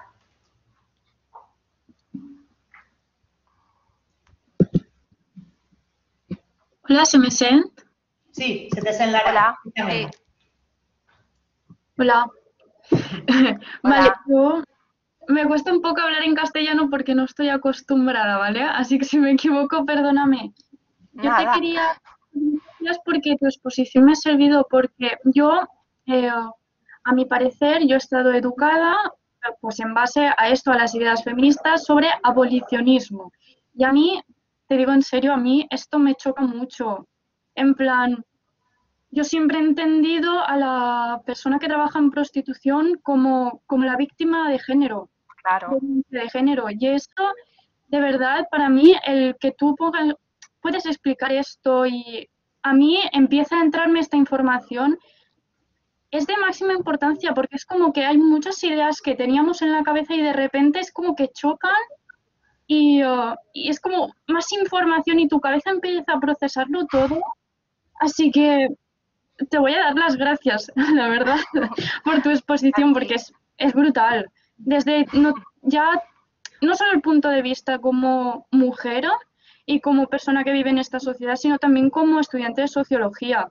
o sea, me parece muy importante el tener también estas perspectivas, porque yo también he hecho trabajos en plan que simplemente era o abolicionismo o regulacionismo, y fue Claro. esa dicotomía, claro, y no, tampoco había ninguna otra información, no se hablaba sobre el punto de vista de la prostituta, y si se hablaba del punto de vista de la prostituta, eran muchas veces de la prostituta que primero sí que era regulacionista, pero de repente ha visto la realidad y os Claro. criminaliza, básicamente. Y, Totalmente. o sea, que tiene que ser, no sé, no me quiero imaginar cómo tú tienes que vivir eso, porque de verdad tiene que ser duro, que se criminalice desde el punto social de la educación. Así que yo te voy a dar las gracias porque es que me has dejado muchas cosas claras y de verdad estoy muy Gracias a feliz de ti. haber asistido.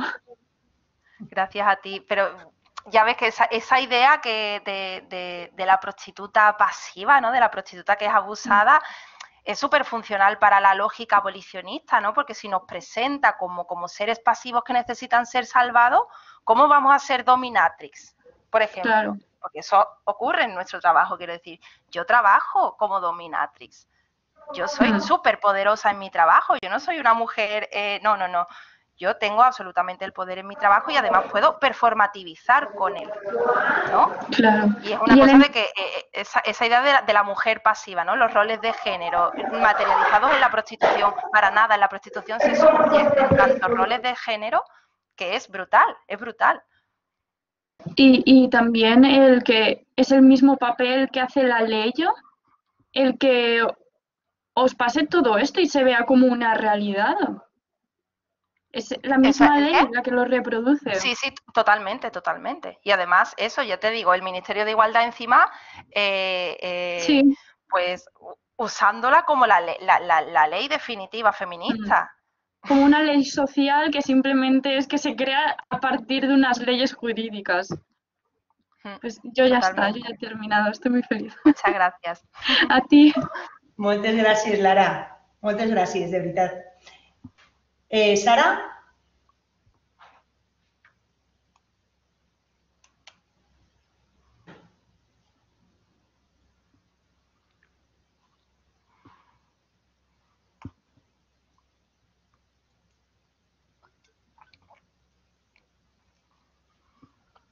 Sara?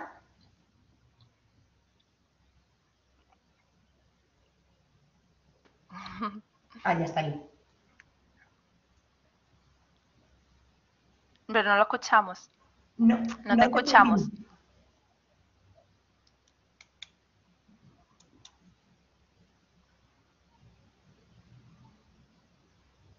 No, Sara. No. ¿Escribes? Escribes. Vale. Mientras Sara escribe, le damos paso a Alba. Hola, Alba. Hola. Hola. ¿Qué saber de tú, Alba? Hola. Mira, primero perdón por las pintas porque no esperaba hablar, pero me ha emocionado tanto que necesito hablar para primero darte las gracias a ti, súper importante, más que a la facultad, más que cualquier otra cosa, porque al final parece que tengamos que dar como las gracias a que nos den paso en estas instituciones que teóricamente son tan libres, ¿no? Entonces yo también me encuentro ahí un poco en la dicotomía de decir, ¿a quién damos las gracias, no? O sea, por supuesto hay que agradecer a la facultad, pero más a ti que te expongas de esta manera.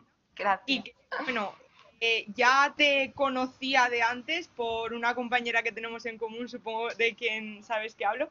Y además el otro día os acompañé también en la charla con Rocío, que analizábamos más en profundidad la ley del sí es sí. Y bueno, lo primero de todo es que es increíble todo lo que has narrado, cómo lo has expuesto, o sea, enhorabuena.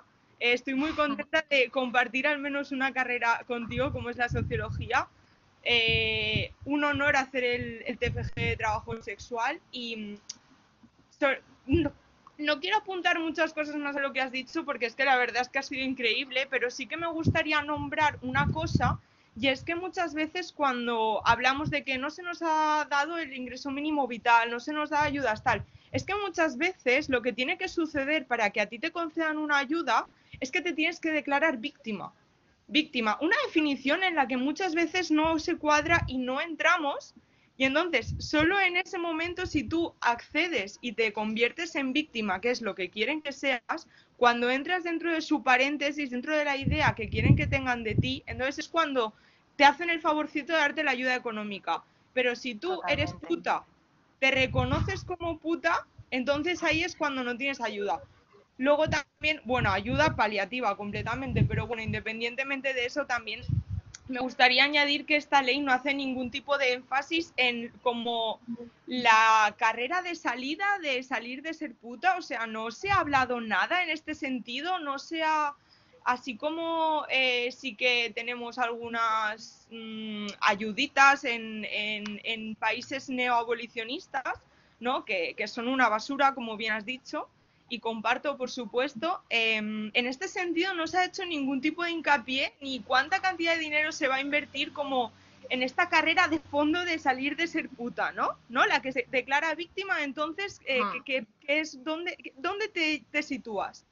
Y luego también, por supuesto, establecerlo y decir otra vez lo que has dicho antes, que realmente la trata que molesta es la de putas, porque cuando surgió el debate de las freseras de Huelva, donde salieron tantas... Exactamente, exactamente. Molestaba. Por tanto, el trabajo sexual y la sexualidad es una cuestión de moral, es una cuestión que se persigue por... Porque queremos decir que fora Rosaris dels nostres ovaris, pero luego... Sí. Ellas quieren imponer el punto de vista y su feminismo, ¿sabes? Y nada, me parece increíble.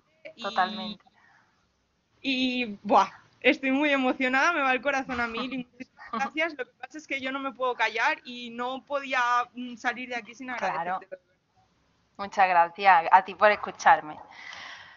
Eso es básicamente la industria del rescate, es decir, hay toda una industria del rescate que está configurada y que está subvencionada por nuestra posición de víctimas.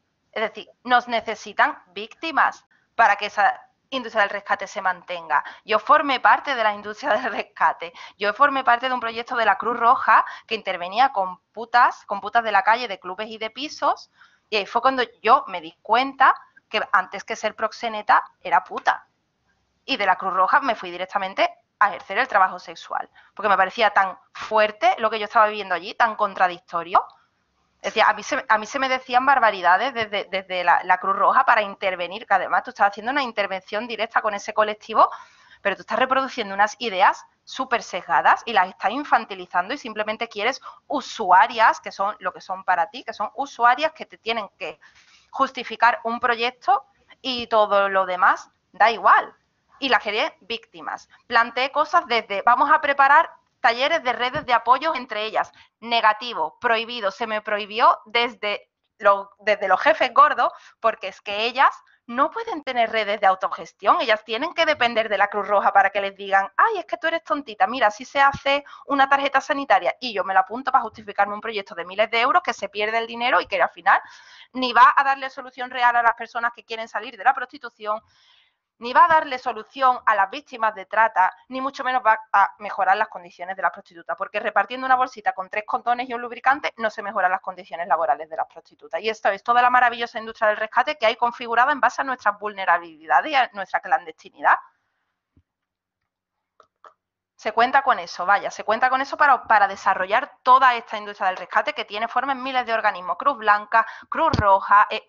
Bueno, una infinidad de organizaciones que trabajan para la industria del rescate para salvar a las putas que no las salvan y a las que encima nosotras, el colectivo de putas organizadas, que nuestro colectivo no es para dar asistencialismo, nuestro colectivo es para crear incidencia política, no para crear asistencialismo. No hemos tenido que tirar todo el COVID dando asistencialismo, pagando facturas de compañeras, llenándoles la nevera, recogiendo dinero para... Pero eso no lo hacen toda la mega industria del rescate que ya hay desarrollada con unas financiaciones millonarias para que no pasen hambre las putas. ¿Dónde está ese dinero? Y así todo. Y no sé si se me permite decir una cosa más, perdón. El otro día, cuando surgió todo este tema del Front Abolicionista del País Valencià, yo hice una reflexión que a lo mejor es una tontería, pero realmente todas estas señoras, que yo las llamo señoras del PSOE con el pelo cardao, están hablando, sin faltar a nadie, jolín, pero por poner un poco de risa, están como rescatando, ¿no? Como, ay, las putas, pobrecitas. Pero si realmente a ellas son a las últimas que les interesa que esto se acabe. Claro, claro que sí. Entonces el Ministerio de Igualdad deja de financiarlas y veremos de qué comen. Estas son las Exactamente. que realmente no están haciendo todo lo que pueden porque no hacen nada. Porque saben que esto no va a terminar nunca. Son ellas las primeras interesadas. Y casualmente a ellas el gobierno de España las financia. Y nosotras teniendo que hacer crowdfundings para llenar neveras de prostitutas. Es que es increíble. Exactamente, exactamente. Es que es increíble. Gracias a ti. Gracias, Alba. A ver, Paola, aquí tenemos a Sara que ha escrito al final, ¿no? Que dice, bueno, perdonad, estoy a la espera de que me llegue la nueva cámara. Tal, primero de todo, gracias, Paola, por la luz que has arrojado y sobre todo por poder escucharte en un entorno cuidado. En otras conferencias que he podido escuchar tuyas, hacías referencia al trabajo sexual en el entorno online. Con todo este tema de la ley que está por aprobar, ¿dónde queda los contenidos emitidos? No, ¿dónde queda para los contenidos emitidos en España? Con respecto a la virtualidad, ¿se refiere? O sea, esta ley no... o sea, el APLO de libertades sexuales no hace referencia al trabajo sexual virtual todavía. El trabajo sexual virtual va por otras leyes. Al final, por Internet, está más regulado por leyes internacionales. ¿Sabes? No, ahora mismo este anteproyecto de ley no le mete la mano al trabajo sexual virtual, pero sí que es cierto que a raíz de la pandemia muchas formas de trabajo sexual se han virtualizado, porque al final por necesidad, por pura necesidad. Y sé que antes o después pues tendremos que afrontar algún tipo de regulación que tenga que ver con esto, ¿no? Sobre todo por el tema OnlyFans, por el tema... Ten en cuenta que al final virtualmente se está dando un paralelismo de las estructuras que hay tradicionales de la prostitución. Realmente se están dando miles de plataformas que funcionan como puticlubs al final, pero a nivel virtual, donde tú accedes ahí a la gente, ¿no? Y por otro lado, si tú te lo quieres virtualmente montar de independiente, tienes toda una persecución que te imposibilita, porque no puedes acceder a las herramientas, el hacerlo de un modo independiente, como por ejemplo PayPal. Por ejemplo, de dónde recibes el pago, dónde te pagan, da tus datos bancarios para que vean tu nombre, o mejor usas PayPal. PayPal que existe por el porno. PayPal se creó como una herramienta para pagar porno, pero que actualmente e hipócritamente lo que más persigue ahora es cualquier intercambio monetario que sea con fines de relación sexual. Pues así todo en Internet. Muchísimas de las herramientas que realmente han sido creadas por el porno y por el trabajo sexual virtual, ahora se ha vuelto en nuestra contra y nos obligan a tomar espacios con más y más y más intermediarios y cada vez más porcentaje. Y así en todo. Son las mismas estructuras tradicionales del trabajo sexual, pero llevadas a lo virtual.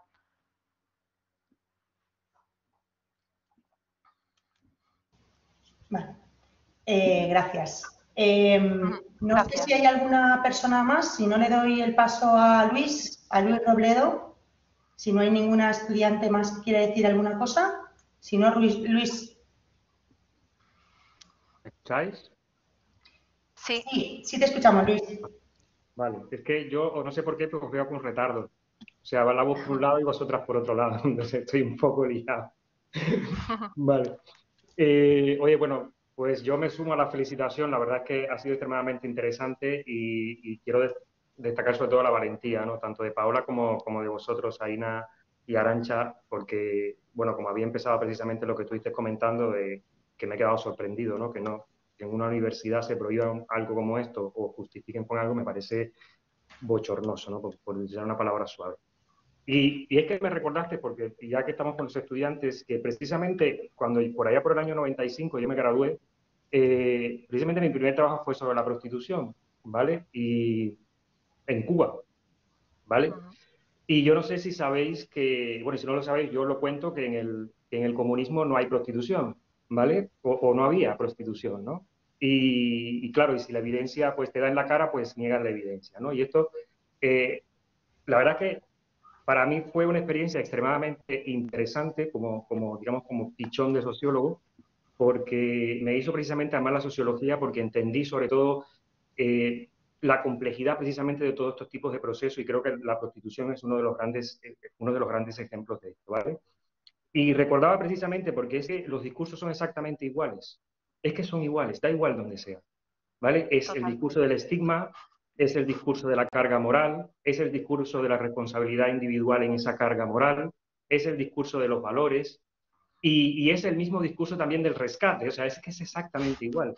Es decir, yo recuerdo en reuniones que tenía con la Federación de Mujeres Cubanas o con la Unión de Jóvenes Comunistas, que bueno, a estas cómo las vamos a rescatar, ¿vale? Esa era la gran pregunta, ¿no? Y me ha gustado mucho la intervención anterior porque la pregunta es, ¿pero a alguien le interesa, o sea, ellas están interesadas que se les rescate? O sea, ¿alguien le ha preguntado? ¿Vale?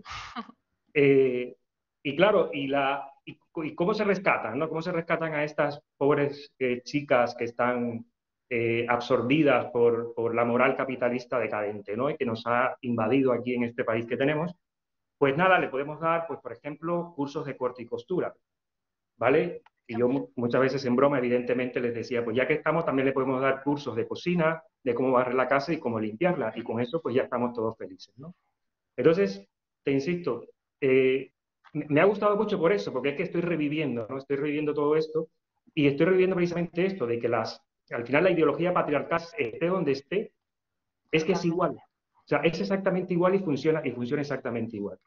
Y luego quería solamente que me precisaras un dato, porque me ha llamado mucho la atención sobre el tema de la transexualidad. Creo que habías dicho que un 80% puede ser de los transexuales, entiendo que femeninos, ¿no? Se dedican al trabajo sexual. ¿Es eso? ¿Esto es correcto? ¿Se puede contrastar este dato?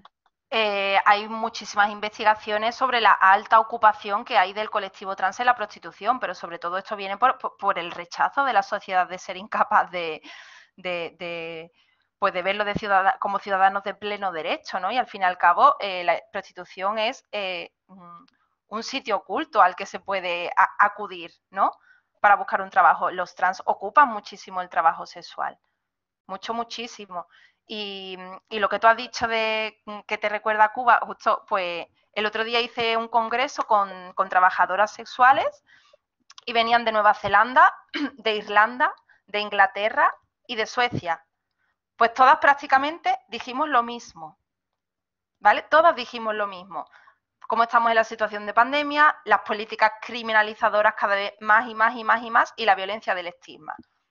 Al final estamos en la misma situación, ¿sabes? Casi todas, algunas más expuestas o menos expuestas a la violencia o a políticas más o menos criminalizadoras, pero que al final es algo que se da en todas partes. Casi todas las trabajadoras sexuales de todas partes estamos atravesadas por estos mismos ejes de opresión. Gracias. A ti. Gracias, Luis.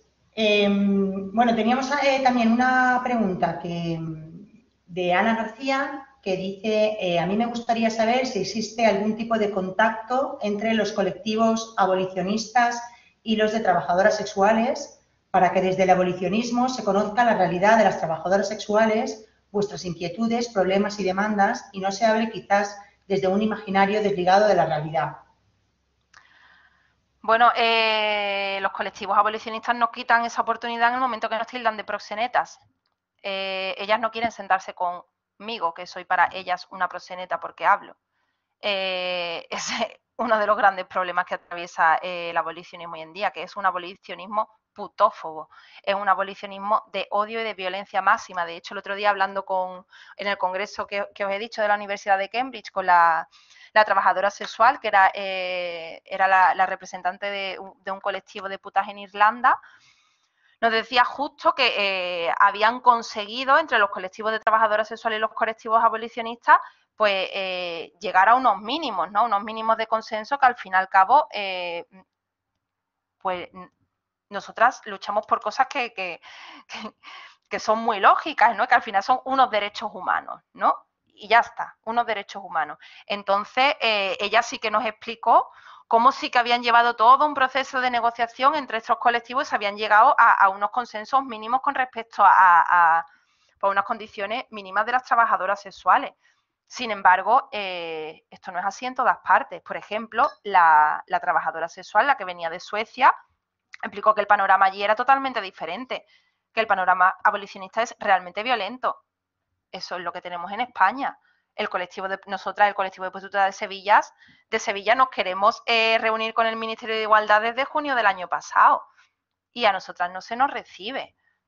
Pero en cambio, los colectivos abolicionistas están surgiendo únicamente para arrebatarnos la palabra. Es decir, que están surgiendo como respuesta únicamente a nuestra propia autoorganización, para callarnos con más fuerza.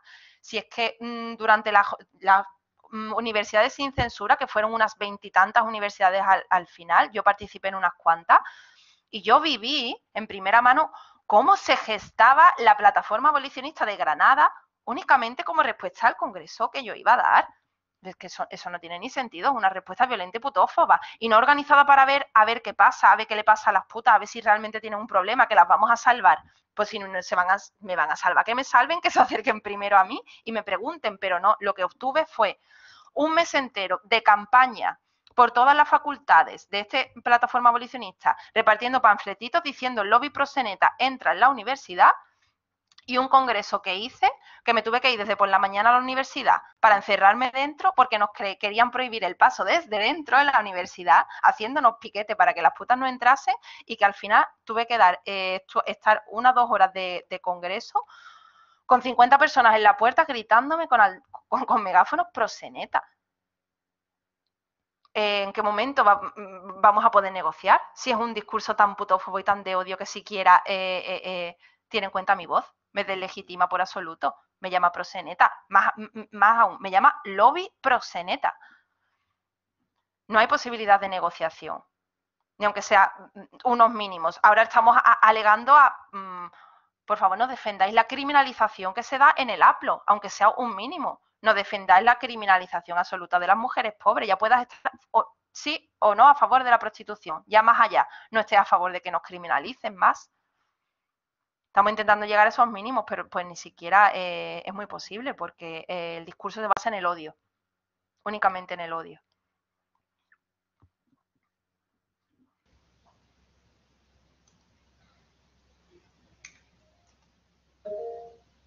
Bueno, antes de dar paso, quiero decir que está aquí Floren, que ha hecho una intervención, y Floren es una de esas personas que hacen posible que estas jornadas se hagan, ¿no? Algunas salimos aquí en la cámara, pero hay otras personas que hacen todas las gestiones administrativas, y Floren es una de ellas. Y dice que si hacéis un manifiesto para recoger firmas, nosotros seríamos portadoras de tu mensaje. Dice Floren. Pues le respondo que lo tenemos, y si queréis os lo paso ahora, pero no se hace público hasta el lunes.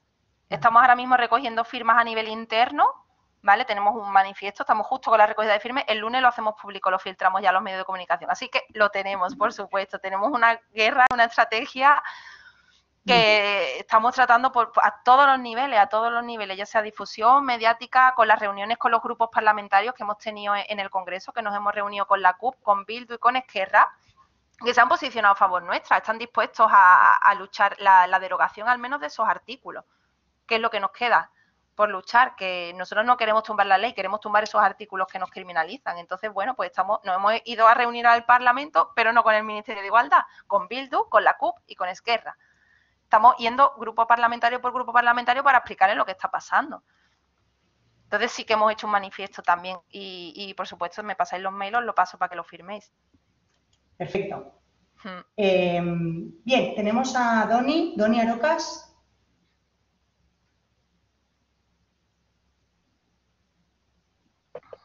Hola. Hola. Bueno, me ha encantado, ¿vale? Lo que has expresado, la realidad que estáis viviendo. Yo soy trabajadora social y estoy en un pueblo, ¿vale? Y la pandemia ha hecho que me haya encontrado con las mujeres trabajadoras sexuales de mi pueblo, que hasta ahora no las conocíamos. Claro. ¿Vale? Entonces, en todo este proceso, ¿vale? Has hablado del estigma, el estigma que tienen las trabajadoras sexuales, y yo creo que en los pueblos el estigma es doble. Totalmente. ¿vale? Aparte de que se cruzan otros ejes, ¿vale? De desigualdad, que es situación irregular, ¿vale? Orígenes diferentes y todo lo que un pueblo pequeño puede llegar a ser, ¿vale? En este sentido. Entonces yo, o sea, pro derechos, ¿vale? Me defino como pro derechos, es así. Lo que pasa es que yo digo, vale, entre el abolicionismo y los pro derechos son situaciones, hay situaciones reales de mujeres, ¿vale? Trabajadoras sexuales que el COVID lo que ha puesto también de manifiesto es que se han quedado sin ningún tipo de recursos, no tenían ni un solo tipo de recursos, porque ellas viven del trabajo que hacen y además así lo manifiestan. Hemos dejado de trabajar, no tenemos recursos. Como ellas también muchas tienen otras vidas en otros lugares, también tienen deudas pendientes, ¿vale?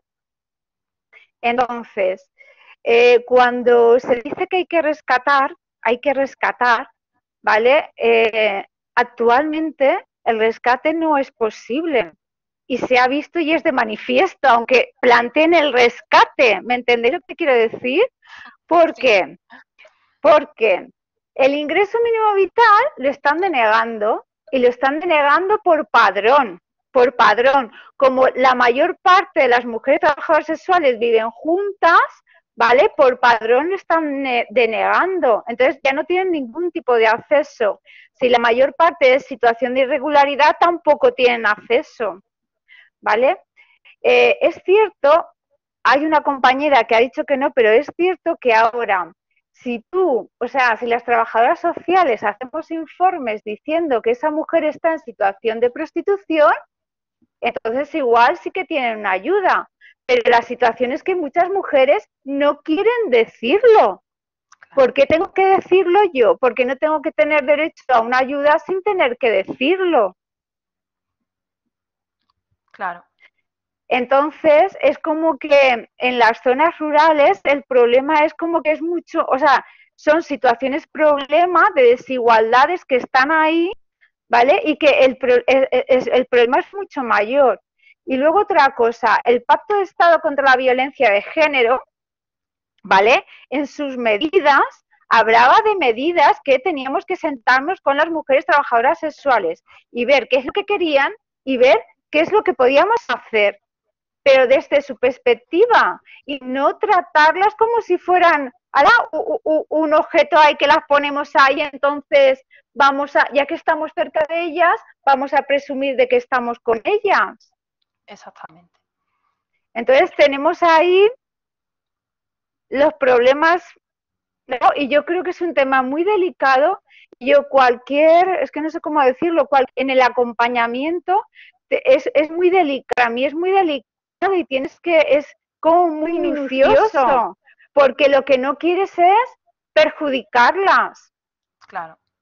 Bueno, esa es mi experiencia como una profesional que se ha encontrado con las mujeres trabajadoras sexuales de mi pueblo.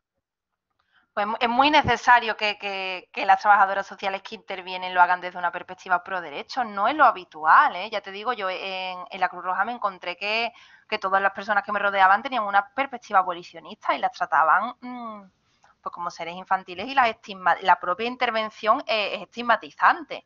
Y además eso es lo que tú has dicho, que cuando queremos ser rescatadas no hay para que se nos rescate, no existe, no hay.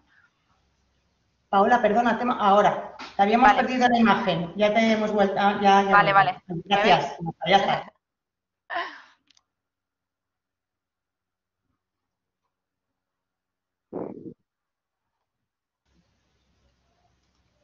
¿Tenemos alguna pregunta más? De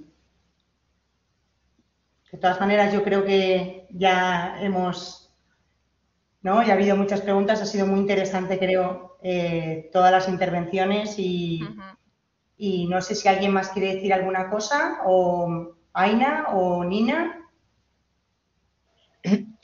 Bueno, reiterar lo que se ha dicho hasta ahora, el agradecimiento por esta presentación tan detallada que nos ha dado tantas claves como para poder interpretar un poco pues cómo se vive este estigma, cómo se crea, cómo se construye y bueno, pues quitarnos también, porque creo que al final una cuestión que, claro, está tan interiorizada que es, bueno, pues es un poco complicado o es un proceso, ¿no? El ir, pues, bueno, quitándote las capas estas que muchas veces no te das cuenta que tienes, ¿no? Eso, pues bueno, te agradezco mucho que nos lo hayas hecho tan facilito en realidad, tan comprensible, tan cercano.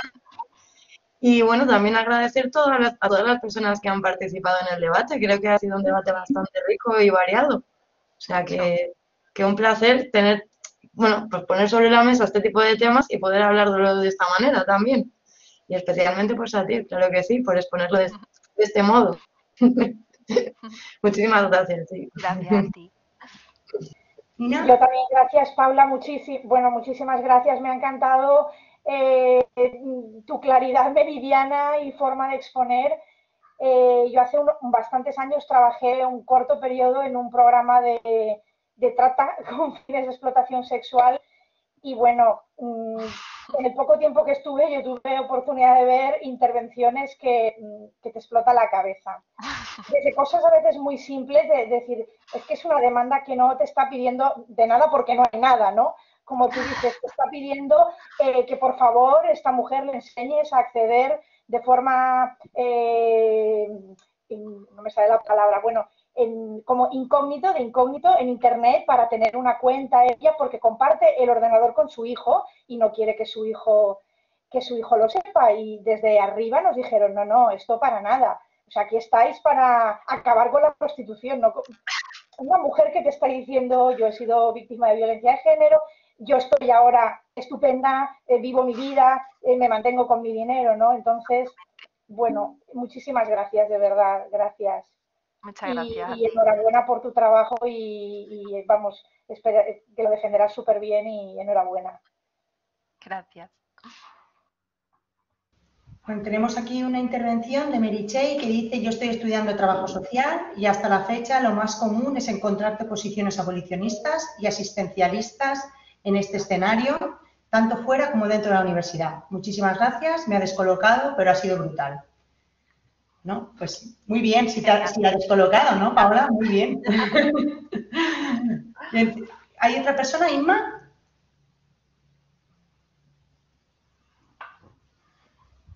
Sí, hola, buenas tardes a todas. La verdad es que no tenía pretendido, o sea, no pretendía intervenir, pero la verdad es que, bueno, yo soy educadora social y pedagoga y trabajo en la Facultad de Filosofía y Ciencias de la Educación y te escuchaba a ti, Paola, pero también escuchaba a Lara, creo que ha sido, ¿no?, que decía, esto es desde la educación, ¿no?, lo hemos recibido, lo hemos vivido. Y de hecho tenemos por ahí una asignatura que se llama Educación para la Salud en Filosofía y Ciencias de la Educación y habla desde la perspectiva abolicionista, punitivista, criminalizadora y muchas cosas de las que tú has estado diciendo, o sea, me ha hecho repensar mucho cómo puedo trabajar, ¿no?, desde esta perspectiva. Bueno, aquí nosotras siempre, al menos yo lo intento, que trabajemos desde la perspectiva de las protagonistas. Al final, cuando tú quieres hacer una intervención educativa, tú no puedes ir desde fuera porque eso es violento, sigue siendo violento porque te eriges como experta, ¿no? Soy experta y voy a sacarte de esa situación en la que tú estás. Y esa es la perspectiva en la que yo trabajo, pero no es lo común, ¿eh?, en nuestra facultad, al menos en la perspectiva que yo tengo. Y me hace pensar mucho lo que has dicho, por eso te lo agradezco, porque últimamente en todo este marzo tan violeta me cuesta mucho ir a charlas e irme pensando, ¿no? Porque digo, otra vez lo mismo, de la misma perspectiva, decimonónica y punitivista y moralista, y te lo agradezco porque de verdad que hacen falta discursos encarnados, que muchas veces en los espacios universitarios no los tenemos y que como persona situada, o sea, no solo la claridad teórica, sino la vivencial, y a mí esto me ha aportado muchísimo y pues eso, muchas gracias, de verdad que me voy repensando y viendo qué puedo hacer para seguir haciendo cosas que ayude a la gente también a repensarse, porque van a ser educadoras sociales y pedagogas, y eso es súper importante, así que muchas gracias, Paola, muchas gracias. Gracias. Sí, a mí me parece también sumamente importante esta clase de intervenciones, sobre todo en el espacio académico, porque al final estamos llegando a los futuros, pues eso, el futuro trabajadores sociales, psicólogas, personas que van a trabajar con putas. Y que si no quitamos sesgo, van a intervenir desde una perspectiva sesgada, y cuando vaya una puta a la psicóloga le va a hacer ¿sabes? Le va a tomar como una loca disociada que está así por su trabajo, y no va a tener en cuenta las consecuencias del estigma, pues todo lo que conlleva el trabajo sexual, ¿no? Cuando más, y exactamente, que se hace, cuando se estudia el abolicionismo como la única verdad, ¿no? Entonces tú te configuras tu idea, por supuesto, te haces un esquema mental y tus intervenciones pues las planteas desde ahí, ¿no? Así que todo lo que suponga quitar falacias y seco, pues esa es mi misión, la verdad. Así que gracias por escucharme, por lo menos escuchar con empatía.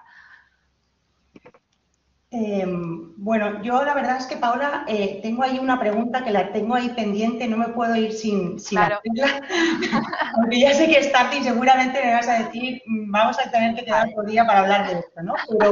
Pero, o sea, me parece que nos cuesta mucho, como estás pues poniendo todo el rato, reconocer el trabajo sexual como trabajo, pero creo que saltan todavía más las alarmas cuando pensamos en una posibilidad en la que esa persona que desarrolla el trabajo sexual pueda tener placer con su trabajo. O sea, me parece como que si vendéis vuestro cuerpo, lo vamos a aceptar, pero por favor, que sea una posición pasiva donde no tengas absolutamente ningún placer y donde tu cuerpo esté ajeno a ese trabajo, porque ya aceptar que encima, en algún momento, obviamente no siempre será, pero que en algunas situaciones podáis sentir placer con ese trabajo, creo que ya cortocircuita la Totalmente. Sé que no son horas para hacer esta pregunta, pero no podía concluir sin decirte, sin que habláramos de este tema, ¿no?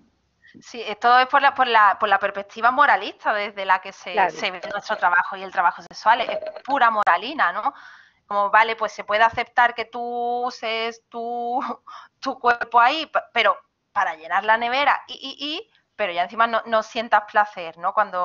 Porque si no, estás romantizando, ¿no?, la prostitución, que es muchas de las cosas que se achaca a las prostitutas, porque yo estoy hablando ahora de cosas jurídicas, cosas políticas, pero puedo hablar de cosas más cotidianas de mi trabajo, como cosas que me aporta a mi día a día, o cosas malas también. Es una de las cosas que pasa en el estigma, que yo me he sentido mucho tiempo como que no podía decir nada malo de mi trabajo, porque encima que lo estaba eligiendo y encima que lo estaba defendiendo, ya encima como para quejarme del trabajo, era como, pues no seas puta, ¿no? Esa solución tan fácil de que yo he sentido esa no posibilidad de poder desfogar o desahogarme cuando mi trabajo no me ha gustado. Esa fácil, toda esa respuesta la he recibido, pues no lo elijas, es porque tú quieres, como, vale, por supuesto, pero tiene sus cosas buenas y sus cosas malas.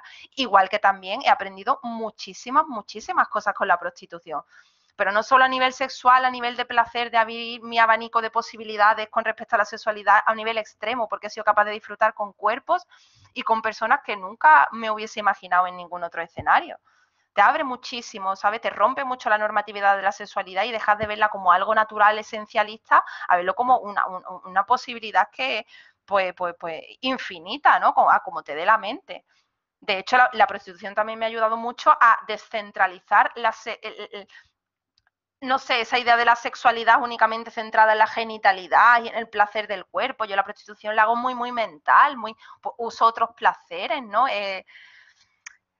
No sé, es algo que es como otro mundo más el que desgranar, ¿sabes? Que ya no son las condiciones estructurales de la prostitución, sino lo que es el trabajo sexual en sí, lo que eso conlleva a nivel identitario, a nivel sexual, a nivel incluso eso de identitario de género, son muchísimas cosas. Y el tema del placer es algo que bueno, que es por la moralina, ¿no? De hecho, también se nos achaca que no sentimos placer, que cómo va a ser un trabajo, si lo estamos haciendo, cómo vas a querer tú levantarte para que te violen, ¿no? Esa clase de cosas que dicen continuamente las barbaridades, que son muchísimas. Primero, a mí no me violan porque es pactado, consensuado, y segundo, que nosotras podemos encontrar placeres de muchísimas formas, muchísimas formas diferentes. Al fin y al cabo, yo estoy ofreciendo un servicio, yo trabajo con el placer y yo no únicamente trabajo con el placer sexual. Lo que pasa es que se simplifica tanto nuestro trabajo que se reduce la genitalidad. Cuando ya os digo, yo mis mayores servicios los hago de cabeza y de mente, de boca, de palabra, son otros tipos que cada trabajadora sexual tenemos servicios tan diferentes, tan diferentes, que es un mundo aparte, vaya. Muchas gracias. A ver, vamos a leer lo que dice Hugo y ya, si os parece, empezamos para no quitarle tanto tiempo a Paola. Y, a ver, ¿alguna reflexión sobre la idea a futuro de una prostitución medicalizada y asistencialista en cierta conjunción con el trabajo social? Muy guay la charla. No sé. Hombre, la idea sería justo lo contrario, ¿no? O sea, sería que no hubiese ningún tipo de asistencialismo, que en lugar de que se intervenga desde una perspectiva asistencialista, que justo se den las herramientas para nuestra autogestión y nuestra autonomía, ¿no? Que no tengamos que ser seres dependientes de una asistencia de un agente externo, sino que nosotras tengamos las herramientas, que nos formen en esas herramientas, que nos den esas herramientas para nosotras autoorganizarnos y mejorar nuestras condiciones de vida, que es que nosotras podemos. Lo que pasa es que todos los agentes de la sociedad, todas las instituciones nos lo arrebatan, nos arrebatan todas las posibilidades de mejorar nuestras condiciones de vida. Y por otro lado, la medicalización, pues, no tiene ningún sentido. Eso es parte del dispositivo médico del estigma, de la función asistencial de la prostitución. Es que no sé muy bien entonces la pregunta a qué se refiere. Yo creo que se está refiriendo un poco, a lo mejor, no sé, Hugo, igual puedes poner el micro, pero la diversidad, a la diversidad múltiple ya la asistencia sexual. Pero creo que, ese es más el tema de mañana, que estaría bien verlo desde tu punto de vista hoy. Sí. A la asistencia sexual, vale. Y la pregunta es que, exactamente, con respecto a la asistencia sexual. A ver, a mí es que no me gusta hacer diferenciación entre... Es que yo he tenido clientes con diversidad funcional y yo sigo considerándome trabajadora sexual, no soy asistente sexual, ¿sabes? Que al final eso... Las trabajadoras sexuales hemos trabajado toda la vida con clientes de todo tipo y ahí entran también los clientes de diversidad funcional, no hay que separarlos, ¿no? Como a un lugar aparte y que se hace un servicio diferente, ¿no? Es una persona más con una diversidad funcional y se le hace un servicio de trabajo sexual. No tiene por qué esa asistencia. Eso ya yo creo que es bastante estigmatizante de serie, ¿sabes? No entra dentro de un servicio del trabajo sexual. Da igual que quien lo solicite pues tenga o sea ciego o sea, pues millones de clientes que yo he tenido con diversidad funcional y no me considero que esté dando una asistencia, ¿no? Porque esa persona tenga una diversidad funcional, sino que, al fin y al cabo es otro servicio. Y las trabajadoras sexuales realmente compartimos esa idea. La mayoría, o sea, lo vemos como un cliente más, no tenemos esa idea estigmatizada de esa idea capacitista, ¿no? Más bien, que creo que es una idea bastante capacitista, ¿no? Así que, eso.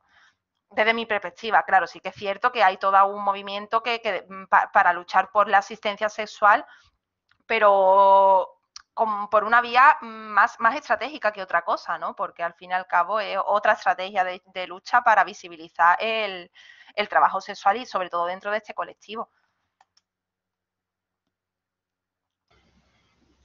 Muy bien, pues yo creo que ya lo vamos a dejar aquí. Muchas gracias, Paola, por supuesto, y muchísimas gracias a todas las personas las que habéis preguntado y las que habéis escuchado y os habéis quedado aquí hasta el final para compartir, ¿no? todo esto que nos tenía que decir Paola. Bueno, pues nos vemos mañana, ¿no, Aina? Nos vemos mañana con... Sí, perdón. Didi. Presenta.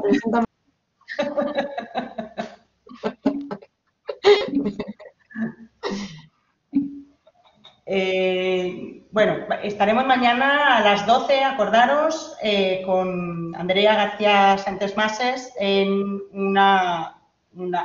otra exposición sobre justamente el debate o la discusión sobre la asistencia sexual a personas con diversidad funcional. Así que esperamos veros a todas mañana. Un saludo. Genial. Muchísimas gracias. Hasta ahora. Adiós.